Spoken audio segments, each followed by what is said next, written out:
The following segments are pre-recorded and sponsored by Longworth Productions.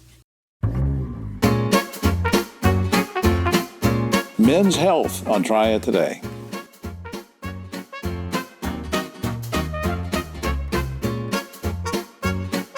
Hello everyone, I'm Jim Longworth and welcome to another edition of Triad Today, coming to you from the Kernersville Auto Museum.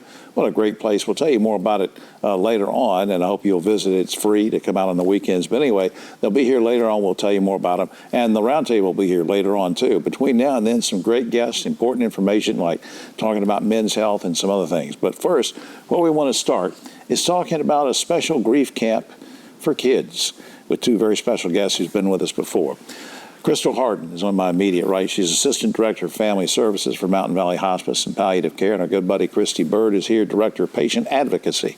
Good to see you, ladies. Good to see you. Good to see you. Christy, let me start with you. What is the Love's Peak, P-E-A-K, program at Mountain Valley? Our Love's Peak program is our pediatric program, and PEAK stands for Providing Empathy and Assurance for Kids, and it encompasses everything we do pediatric. So our hospice program, our palliative care program, and our bereavement program. Yeah. Now, Crystal, we've talked about this before, and the fact that, you know, if we as adults lose a loved one, it's really tough. The grieving process is tough. But why have a special camp for grieving for kids? Well, it's really important that children be able to work with children of their own age group to be able to learn to process their grief. And so we offer this camp every year, and it allows them to work through their processes and work through their grief. Now, can any child attend this, or does it have to be a child who's lost a loved one who was in the Mountain Valley system? It can be any child ages 5 to 12. Okay. Now, let's talk about activities at the camp. What kind of activities do you have for kids at this camp? And are the activities all directed or associated with the grieving process or other types of activities? Well, they're all really kind of affiliated with the grieving process. We're going to have music therapy. We're going to have pet therapy. A lot of our activities are going to be outdoor activities, so it's going to be very active. Right. Things that they can associate back to their grief to help them learn how to grieve properly. And you said the age range for the kids that can come to this is what to what? 5 to 12. 5 to 12. Okay. Well, let me put you on the spot here. Oh, no. Not all activities, I mean, do they all do the exact same activities, or do you have age-appropriate activities for the 5-year-olds, or what? They're really kind of focused around that kind of age group, so they'll be able to work through those as age appropriate. Well, I think Christy sent me something, Crystal, about a remembrance walk. What's the remembrance walk about? Well, it is more able to wrap up the activities throughout the day so that they can work through what they've learned throughout the day and apply it throughout this remembrance walk, and then at the end of it kind of reflect. Right. And work through those emotions, whether they need to kind of let go of things that they've held on to throughout their grieving process. Right. And work through those emotions throughout. And as we talked about before, Christy, the grieving process is really different for kids than from adults. And sometimes the adults say, well, just get over it, just deal with it, whatever. But if you're 10 years old, it's difficult, right? It can be difficult, and we think of children as being resilient, and children are resilient, but they still go through that grieving process just like an adult would go through that grieving process. And sometimes children are forgotten or pushed to the side. They go back to school, or they go to camps or whatever they might be doing in the summer, and so their days are filled with activities, but they still are going to have those periods of time when they're thinking about that loved one and they're remembering that loved one, and so they journey through grief just like adults do. They could be close, maybe they're close to a grandmother or grandfather who passed away and this kind of thing. Let me put you all on the spot. Do you get any feedback from the kids or from parents or folks, because I know we've done the camp before, any feedback y'all get or what? Absolutely. We get really positive feedback from camp. The children being able to take what they learn at camp and use it when they get back home. Our goal is for them to be able to have like a toolbox, right? Like they're going to learn these activities and things at camp, but be able to then use them again when they go home. And right. So we do get that positive feedback from them. And they can come to camp more than once. So if they've had a loss in the last 2 years, they can come to camp for that same loss. And so we try to make camp a little different each year so that if we have repeat campers, and we've had repeat campers, right, then they have those different activities. Up on screen, and correct me if I get any of this wrong, Love's Peak Grief Camp is on Friday, July 18th Friday, July 18th. So it's coming up 8 to 5 p.m., 8 a.m. to 5 p.m. You can go to mtnvalleyhospice.org for more information on that. Ladies, what you're doing is so important. The kids and the families appreciate it. I appreciate it. Thanks for everything. Thank you.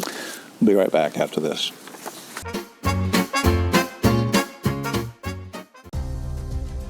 North Carolina's economy is growing, bringing new businesses and opportunities. The need for electricity is growing too. At Duke Energy, we're meeting the challenge, providing even more electricity that's cleaner, reliable, and that stays affordable.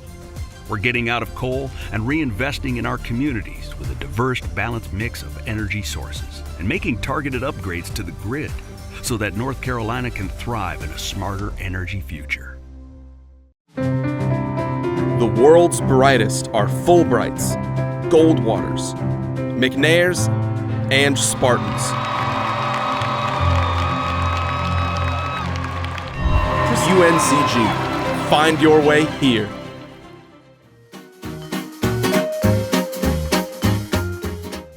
Back now on Triad Today, we have a return visitor to the show to talk about some projects and things that she's working on. Our good friend Joyce Rice, business services consultant, among other things. She wears many hats for Guilford Works and does such important work. Good to see you back. Good to see you as well. Thank you. Let's just remind people what Guilford Works is all about, what your mission is, that kind of thing, very quickly, just to set the stage for people who maybe haven't seen the show before.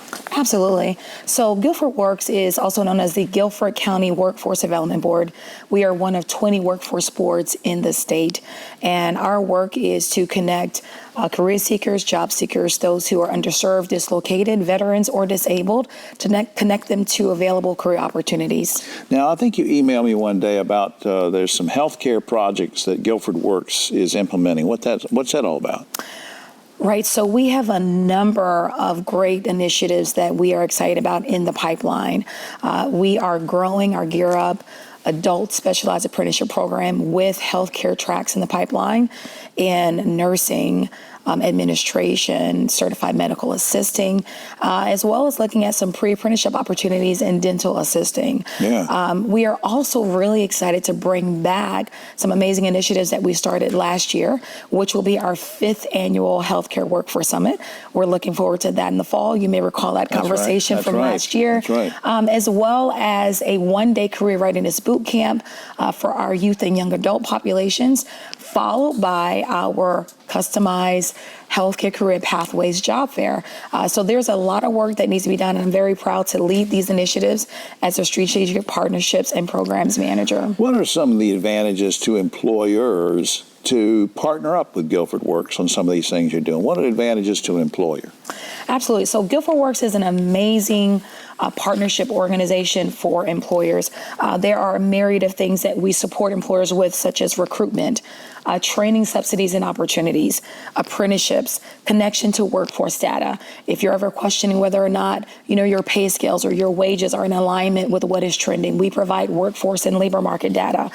Even tax credit incentives to work with our veteran populations, because we want to take care of our veterans, and there are certainly opportunities to do that. Well, you mentioned something about, we were talking about healthcare a minute ago, but other than that, there are companies certainly that are hiring that you're talking about things being in the pipeline. What occupations are people looking for other than the healthcare stuff? Absolutely. So let me just first and foremost tell you, there will never be an other than healthcare stuff. Yeah. Because they're always going to be in demand. In terms of clinical, I think what you're referring to. So the clinical roles are critical, especially in this region. But in addition to things like certified medical assisting and nursing, there is a medical billing and coding through Bethany Medical. Triad Adult Pediatric is looking for patient care specialists. Cone has just graduated a large group of medical assistants, and Whitestone looks for Whitestone, which is the senior facility there in Greensboro. Okay. They're also looking for things like hospitality, maintenance, groundskeeping. So healthcare offers an array of different opportunities in addition to clinical, but we're always at the helm of those critical clinical needs. Always need nurses and folks like that. Absolutely. How do you keep up, maybe it's kind of personal and a professional question, how do you keep up with growth and demand in the healthcare industry when you're advising people? How do you keep up with all that?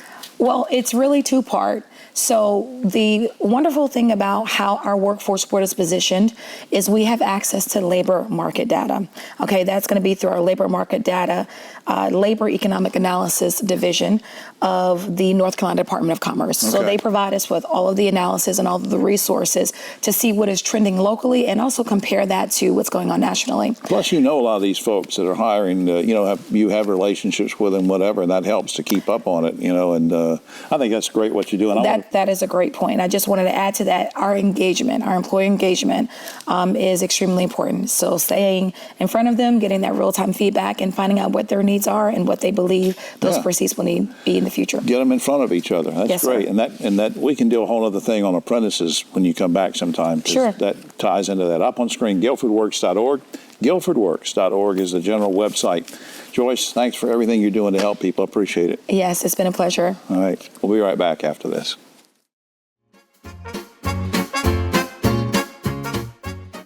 Hi, I'm Jim Longworth, reminding you that Triad Today also airs on GTN Spectrum Channel 13 and streams on WFMY Plus, free on Roku and Amazon Fire.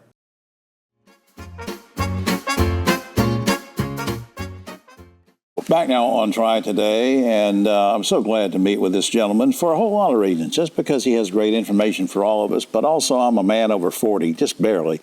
And we're going to talk about all sorts of men's health things seriously. Dr. John Card, internal medicine physician and lead clinician at Novat Health Adult Primary Care, Harper Hill. That's in Winston-Salem. Yes. Good to see you, sir. Nice to see you as well. What are some of the more common health issues that you see in men over 40? Well, one, I appreciate you having me out here today to talk about that, because we do see some common issues that come up with men over 40. A lot of it has to do with just making sure that we're taking care of our general health and wellness as we get to that point as well. What we may see, though, are illnesses such as diabetes, hypertension, heart disease, and even some of the early cancers we have to be aware of. Well, how often, Doc, how often should a man over 40 have a general checkup, and what kind of screening should he have? Great question. And what we recommend is that anyone over 40 should be coming in at least once a year for a good physical exam and general checkup. Depending on any health issues that they may have, they may need to be seen a little bit sooner than that 1 year physical.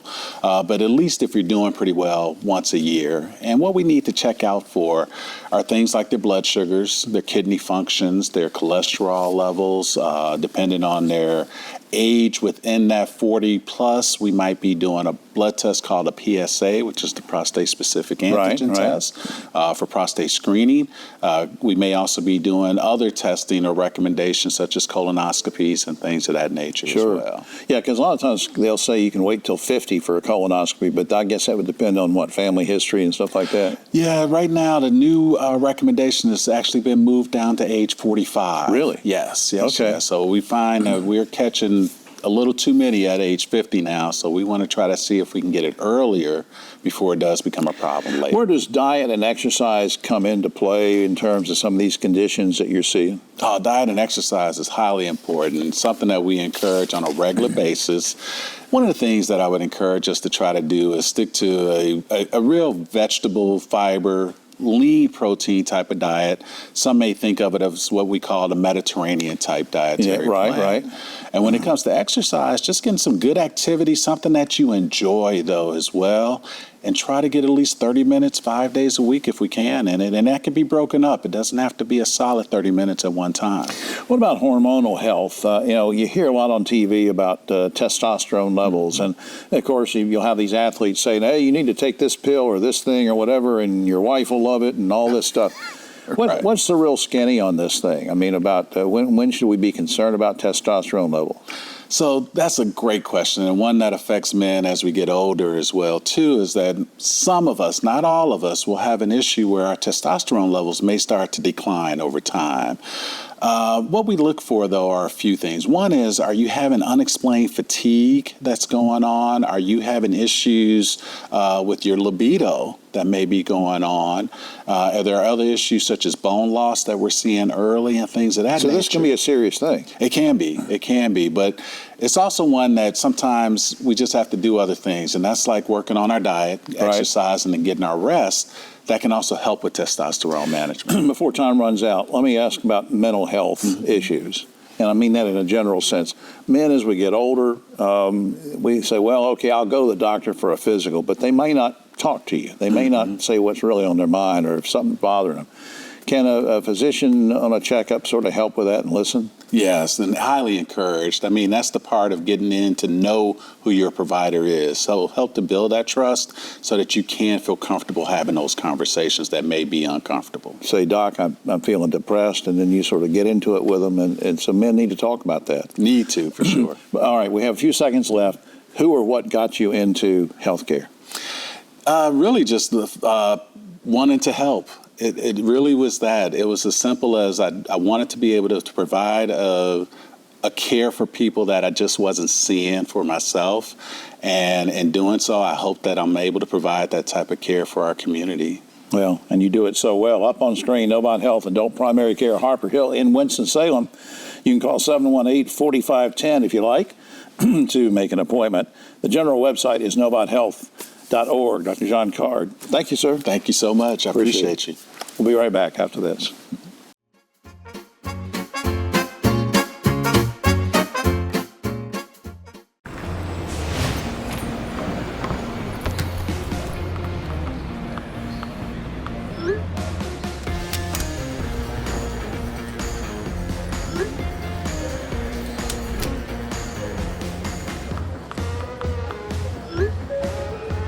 Now boarding zone 3.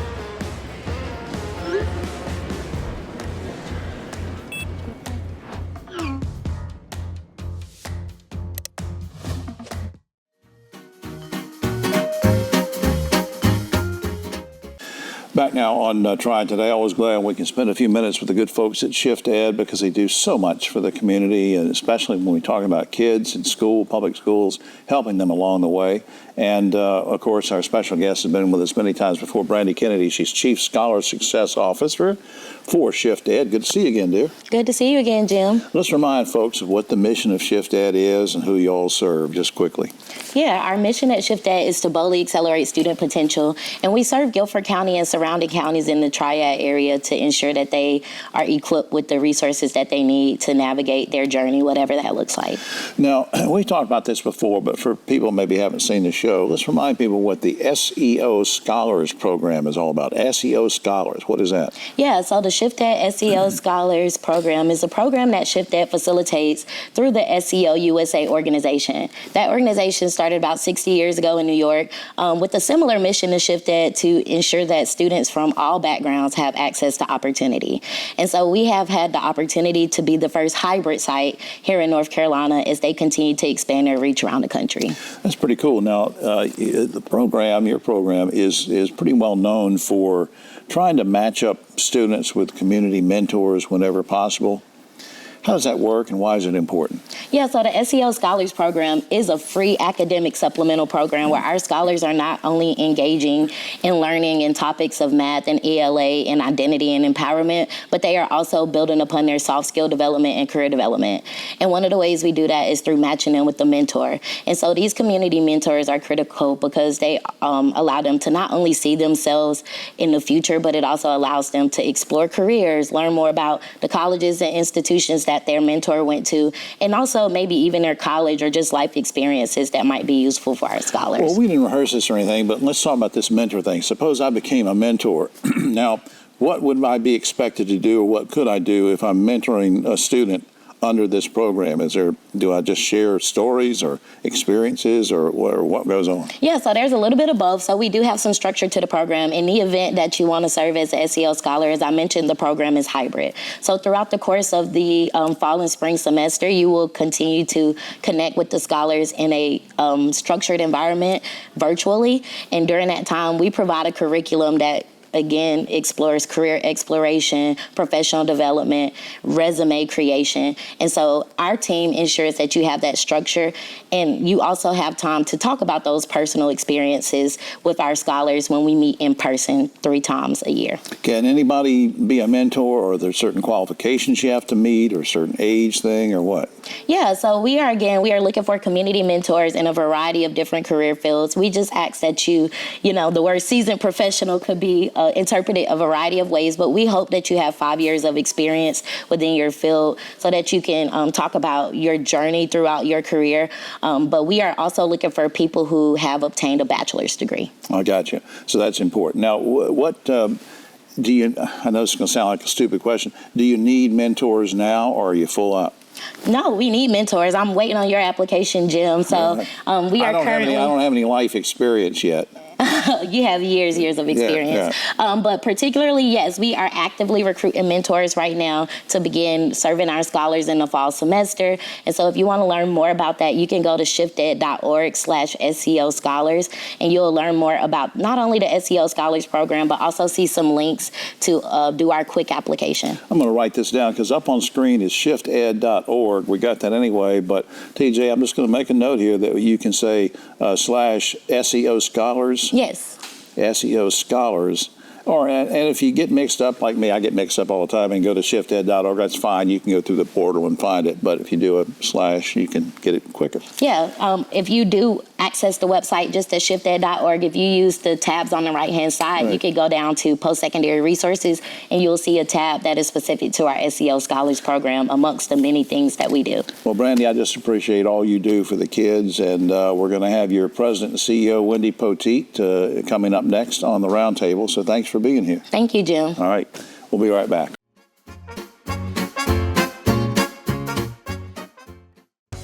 Hi, I'm Jim Longworth, reminding you to catch my column Longworth at Large and Yes Weekly every week. It's available throughout the Triad, or you can go online, yesweekly.com.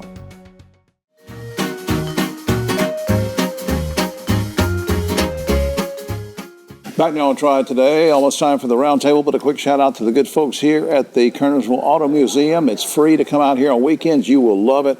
Lots of great things to see. You can rent the facility, so come and do that. All right, let's get to it. On my right, but always the political left, Ogie Overman is with us. Our guest star today is Wendy Poteet, President and CEO of Shift Ed. And another guest star is Keith Granberry, founder. That's right. That's exactly right. That's All right, here we go, guys and gals. According to a new report, students attending private and religious schools in Forsyth County received $18 million this year in state vouchers. Guilford students received $24 million. Given the shortages that public schools are facing, are you okay with taxpayers spending that much money for kids to attend private school? Ogie. I'm not.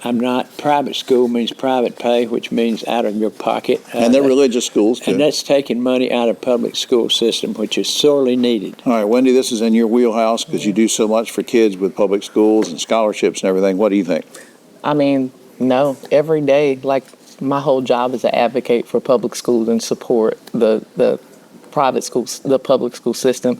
Those dollars are just taken away from the ability of public schools to do the things they need to do.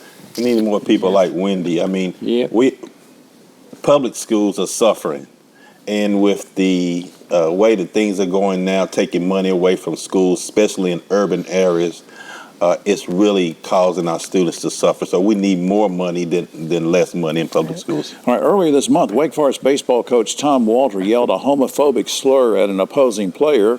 Two problems there, one of which was it was heard and seen by a national television audience. He since apologized, but we're wondering if that's enough. So the question is, should any college coach be fired for hurling a racial or homophobic slur at a player? Ogie. Well, in this case, I tell you, I'm going to give Tom Walter a pass because if you remember several years ago, he gave a kidney to one of his players, and it was a black kid. Yeah, that's right. And I used to know him. He used to work for the Bats when I did. Yeah, and I'm not saying he's a racist. I'm just saying in general. I just don't think in general, is kind of, I'm just talking about him. Wendy. As somebody with a sibling that lives in that community, I think, yes, he should absolutely be fired. There's no space for hatred. I don't care who you gave a kidney to. All right. Keith. I think that we have to stop the hate no matter what it is, whether it's sexual oriented or race. And I think that you have to set examples. And unfortunately for him, he needs to be, an example needs to be made. All right, a 334-pound man is suing Disney World for injuries he sustained on a water slide. The man had been informed earlier that he was 30 pounds over the weight limit for the slide ride, but they let him go on it anyway. Now, that's key there. They let him go on it anyway. He's asking for $50,000 in damages. Will he win the lawsuit, and should he win it? Okay. I just don't see that. I don't see how he can win that. I just don't see it. Wendy. I think legally he could win it because they should have not let him get on the ride knowing that he was overweight. Should he get it? No. I mean, you knew the risk. Yeah. Keith. I think he shouldn't get it. I think that there's no way that a man and they told him and he still wanted to do it, then he put his own self at risk, and therefore there should be no legal ramifications for the other person. All right, last week authorities in Wake County removed 100 dogs from a house where they've been crammed into close quarters. Now, some were in cages and most just running around. Currently, animal cruelty is only a misdemeanor. Should the state lawmakers make it a felony? And should anyone who hoards dogs like that face jail time? Ogie. I think so. That's my pet peeve, Jim. I really hate dog hoarding and these puppy mills. I hate it. I think they ought to do time. I do. Wendy. As somebody that is a dog lover, I'm yes and yes on both of these. Yeah, and what had happened over the weekend, I don't know where it was, somebody left, I think it was in Greensboro, left 3 dogs in a car in the heat, and 2 of them died. It's abuse. Yeah. It is. And somebody like that ought to go away for more than like a week or something and get a slap on the hand. I don't know, Keith, what do you think? I think that there's no room for dog cruelty. Yeah. Period. Yeah. Yeah, and hoarding could be innocently done, but maybe there's a mental issue. I don't think nothing innocent about hoarding dogs. Yeah, I know it. The Turkish government's now imposing hefty fines on air travelers who stand up too early to get off the plane. They want to get their stuff, the luggage out. They say it's a safety issue if the plane hasn't come to a complete stop. Are you okay with issuing fines for people who stand up too early before the plane comes to a full stop? Ogie. I don't know. That's kind of petty to me. That's a little bit... That's neither here nor there to me. I don't care. Wendy? As somebody that gets irritated from people standing in the aisle to get off a plane, you can't get off until the people in front of you move. That's anyway. right. So That's right. Put a fine on them. Sit down and wait your turn. All right, Keith. Well, they would have fined me $1 million since the plane touched down. I'm getting up, grabbing my stuff. Keith starts getting his stuff out. Still can't get Soon as the plane lands, I'm starting to get my stuff. Keith gets his stuff. You know, Keith, he gets his stuff out like 20 miles from the airport. I'm that guy. I am that guy. Finally, researchers at Radboud University in Netherlands, the researchers say that the reason we can't tickle ourselves is because our brain switches off the tickling reflex if we're trying to tickle ourselves. Guys and gals, are you ticklish? And if so, where are you most ticklish? Ogie. Bottom of my feet are ticklish, but let me say this real quick. My wife can turn her brain off. She had 4 older brothers who tried to tickle her. So she can do it. She could turn her brain off. My wife says I turned my brain off years ago. Wendy, are you ticklish, Wendy? I am ticklish, but not when I get a pedicure, and my feet are the most ticklish spot. Keith, are you ticklish or... I say what now? We're not trying to give away any secrets. This is not some kind of a romantic thing. He tickles me. That's the problem. All right, well, that's all the time we have. Well, except for this.